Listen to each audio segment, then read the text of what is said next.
Uma criatura luminosa paralisou soldados em base militar na Espanha. Olá, pessoal! Nesta história vamos explorar um dos eventos mais intrigantes e menos compreendidos da ufologia espanhola, ocorrido na madrugada do dia 12 de outubro de 1976. O local foi a base aérea de Talavera la Real, situada na província de Badajoz, no sul da Espanha. A princípio, tratava-se de uma noite comum de patrulhamento para os soldados de serviço. Contudo, o que parecia ser mais uma madrugada rotineira se transformou em uma experiência completamente fora dos padrões, que desafiaria não apenas os protocolos militares, mas também a lógica, a ciência e o entendimento humano sobre o que é possível ou não dentro do nosso mundo tangível. A base, pertencente à Força Aérea Espanhola, era conhecida por sua importância estratégica. Ali operava a 23ª Ala, especializada no treinamento de pilotos de caça, usando jatos Northrop F-5 Freedom Fighter. Toda a área era altamente vigiada, especialmente os setores onde ficavam armazenados tanques de combustível e equipamentos sensíveis. Os soldados José Maria Trejo e Juan Carrizosa estavam encarregados da ronda externa naquela noite, atentos a qualquer anomalia, como manda o protocolo para áreas críticas. Mas nada poderia prepará-los para o que testemunhariam. Pouco antes das 2 horas da manhã, enquanto percorreram o perímetro próximo aos tanques, ouviram um som estranho. No começo, parecia um ruído leve, semelhante à estática de um rádio fora de sintonia. A desconfiança foi imediata, pois naquele setor nenhum ruído é considerado irrelevante. A tensão aumentou quando o som se intensificou, transformando-se em um zumbido agudo, penetrante, que parecia reverberar dentro do corpo. Ambos pararam automaticamente, em alerta. Olharam ao redor, buscando alguma fonte visível para aquele som, mas não havia nada. Com os sentidos em alerta máximo, decidiram investigar com maior atenção. O som cessou de forma abrupta após cerca de 5 minutos, o que só tornou tudo mais inquietante.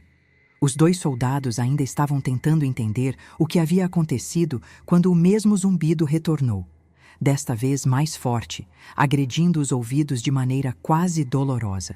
O desconforto foi tão intenso que um deles chegou a se curvar, pressionando os ouvidos, enquanto o outro procurava manter a arma firme, os olhos varrendo cada canto da escuridão. Foi nesse exato instante que uma luz de tonalidade violeta surgiu no céu, iluminando intensamente uma vasta área por cerca de 20 segundos. O objeto que emitia a luz parecia não ter estrutura física aparente, salvo por uma extremidade que brilhava com maior intensidade e tocava o solo. A outra parte desaparecia na escuridão, como se tivesse dimensões que não poderiam ser percebidas a olho nu. Não havia ruído, não havia vibração, apenas a luz estática e hipnótica. Então, como se fosse desligada por um botão, a luz se apagou por completo. Nesse momento, o 3º militar de plantão, José Hidalgo, chegou ao local trazendo consigo um cão de guarda treinado. Ele também havia avistado a luz e, ao se encontrar com os colegas, os 3 decidiram continuar a patrulha. Foram até uma cabana próxima, onde um cabo dormia de prontidão e o acordaram imediatamente. O superior, conhecido como Cabo Pavon, deu ordem para que fosse feita uma busca detalhada pela base, começando pelos pontos mais vulneráveis e afastados, especialmente onde havia pouca iluminação e mais cobertura de vegetação. Avançando pela área periférica, caminharam por aproximadamente 300 metros, margeando a cerca que delimitava a base.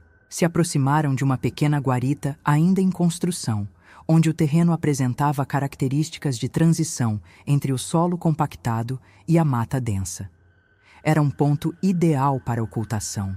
Foi justamente nesse local que os primeiros sinais físicos começaram a se manifestar de forma mais intensa. Um redemoinho de vento se formou ao redor deles de maneira repentina, sem qualquer mudança meteorológica que o justificasse. O vento, contudo, era muito localizado. Ele não afetava as árvores mais distantes, mas parecia envolver os soldados em um vórtice fechado, como se o próprio ar estivesse se comportando de forma seletiva. O som era peculiar, composto por rajadas intercaladas com estalos secos, semelhantes ao de galhos se partindo. Era possível ver que os eucaliptos próximos estavam se movendo em direções não naturais, como se algo invisível estivesse empurrando suas copas.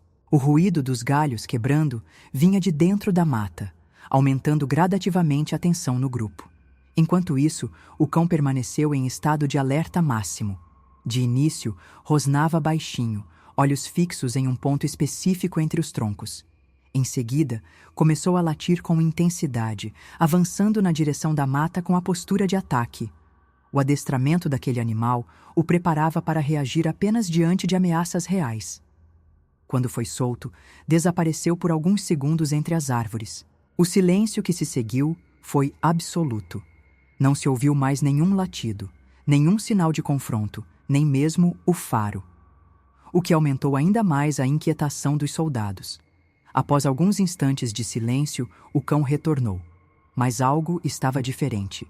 Em vez de correr ou latir, caminhava lentamente, cabisbaixo, com o rabo entre as pernas e o corpo tremendo.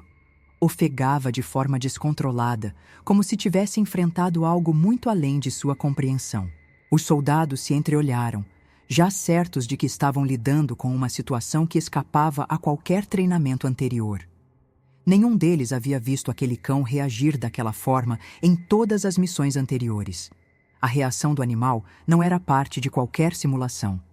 Decidiram soltá-lo novamente, na esperança de que conseguisse identificar melhor o ponto de origem da ameaça. O cão repetiu o mesmo comportamento. Correu em direção ao ponto escuro da mata e, após desaparecer por alguns segundos, voltou ainda mais hesitante. Repetiram essa operação mais 2 vezes, com o mesmo resultado.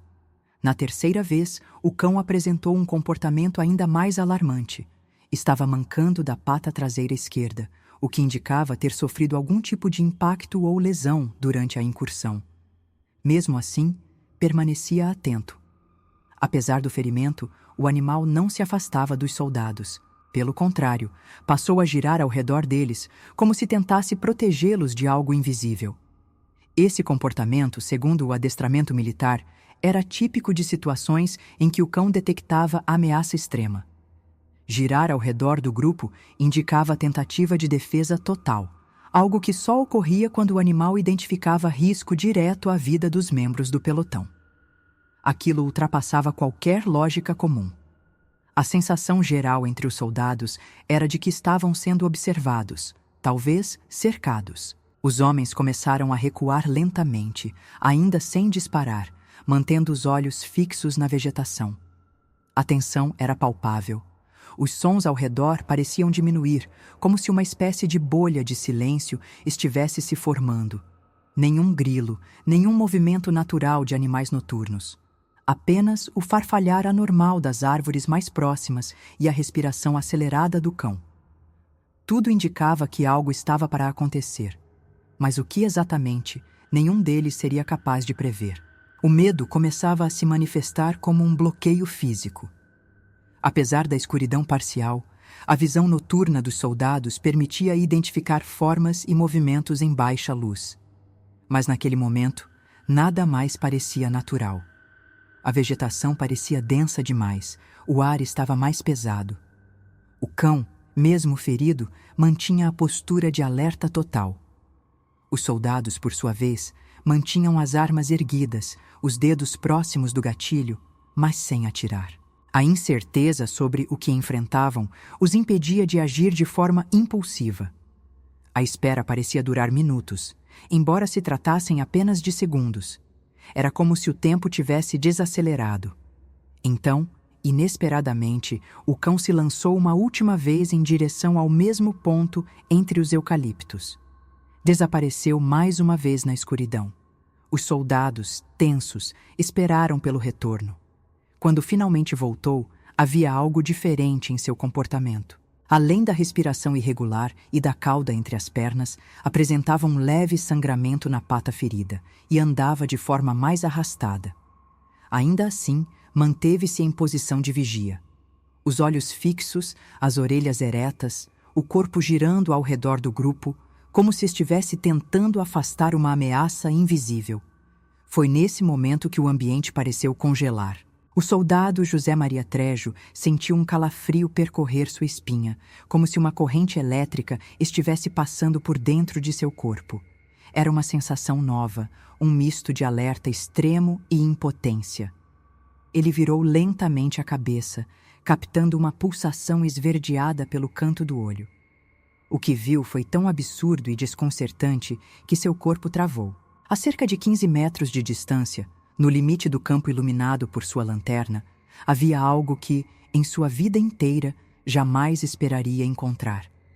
Um ser de aparência humanoide, mas com proporções que beiravam o impossível, flutuava silenciosamente acima do solo. Media cerca de 3 metros de altura, mas não parecia pisar no chão. Sua base se dissolvia em uma névoa luminosa, como vapor concentrado. A criatura emitia uma luz esverdeada constante, como se composta de milhares de pequenos pontos luminosos vibrando em sincronia. A cabeça era desproporcionalmente pequena e coberta por um capacete esférico sem qualquer brilho ou detalhe visível. Nenhum traço facial podia ser identificado. Os braços longos se estendiam em posição de cruz, com os cotovelos levemente curvados. O que mais impressionava, porém, era a completa ausência de som. Mesmo com toda a luz, não havia nenhum ruído, nem de respiração, nem de movimento, nem mesmo o som do vento que antes soprava. Era como se a presença daquela entidade anulasse o ambiente ao seu redor. Um silêncio opressor, que aumentava a sensação de ameaça, tomou conta de tudo. José Maria tentava reagir, mas seus músculos não obedeciam. Era como se estivesse preso dentro do próprio corpo, testemunhando o impossível sem poder interferir. Reunindo um esforço tremendo, José Maria finalmente conseguiu mover o braço, levantando lentamente sua arma de serviço. O treinamento militar gritava dentro de sua mente, ordenando ação, defesa, ataque. Ele mirou o peito da criatura e tentou apertar o gatilho, mas antes que conseguisse fazê-lo, foi atingido por uma força invisível e avassaladora. Era como se tivesse sido empurrado com violência por uma barreira de ar. Seu corpo foi lançado para trás, perdendo completamente o equilíbrio. O impacto no solo foi tão forte que seu capacete saiu de sua cabeça e rolou pelo chão. Na sequência, perdeu a consciência. Apagou instantaneamente, como se a energia vital tivesse sido drenada. Os outros soldados viram tudo e, em um reflexo quase automático, abriram fogo contra o ser. O barulho dos disparos ecoou por toda a base. Foram dezenas de tiros, cerca de 50, direcionados diretamente ao ponto onde a criatura estava flutuando. Mas o mais perturbador foi que a criatura não se moveu. Ela não reagiu aos disparos, não tentou escapar, nem mesmo se defendeu. Apenas permaneceu ali, brilhando com mais intensidade a cada segundo, até que sua luz se concentrou em um único ponto e subitamente desapareceu. Não houve explosão, nem ruído de deslocamento.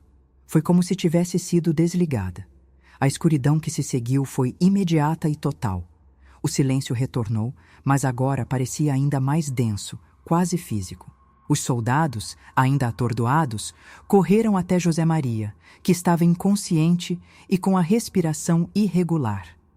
O cão, estranhamente, havia se deitado ao lado do corpo do soldado, como se soubesse que ele precisava de proteção.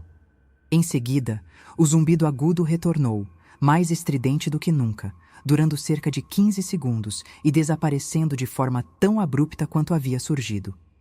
A movimentação dentro da base foi imediata. Os disparos acordaram os demais militares e em poucos minutos mais de 50 soldados estavam em campo, vasculhando cada centímetro da área. Não se encontrou absolutamente nada. Nenhum sinal de intrusão, nenhuma pegada, nenhuma marca no solo. Os cartuchos estavam espalhados pelo chão, confirmando os disparos, mas nenhum projétil foi localizado.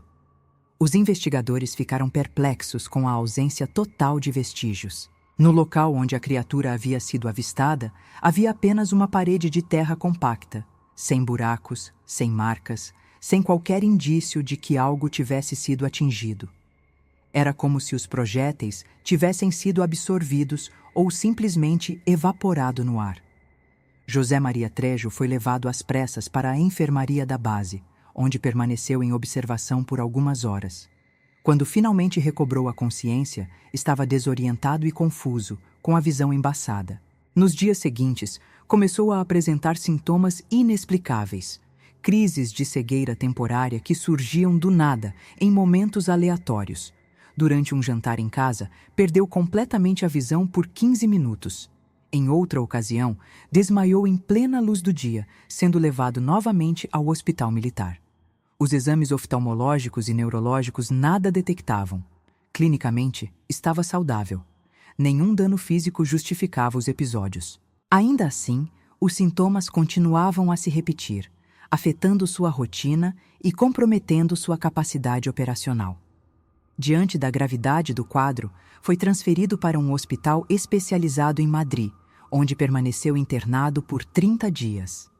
Durante esse período, passou por uma série de exames complexos, incluindo tomografias, ressonâncias magnéticas e análises neuropsicológicas. Todos os resultados eram normais. Nenhum médico conseguia explicar como um homem saudável podia apresentar cegueira total por horas seguidas sem nenhuma anormalidade visível no sistema ocular ou nervoso. As crises continuaram até janeiro de 1977, mais de 3 meses após o ocorrido. Após esse período, os sintomas cessaram de forma gradual, sem intervenção médica específica. O caso foi investigado pelo Comando Militar, mas rapidamente arquivado sob sigilo. Nenhum comunicado oficial foi emitido à imprensa e os envolvidos foram orientados a não comentar o ocorrido com ninguém fora da cadeia de comando. Com o tempo, no entanto, partes da história começaram a vazar.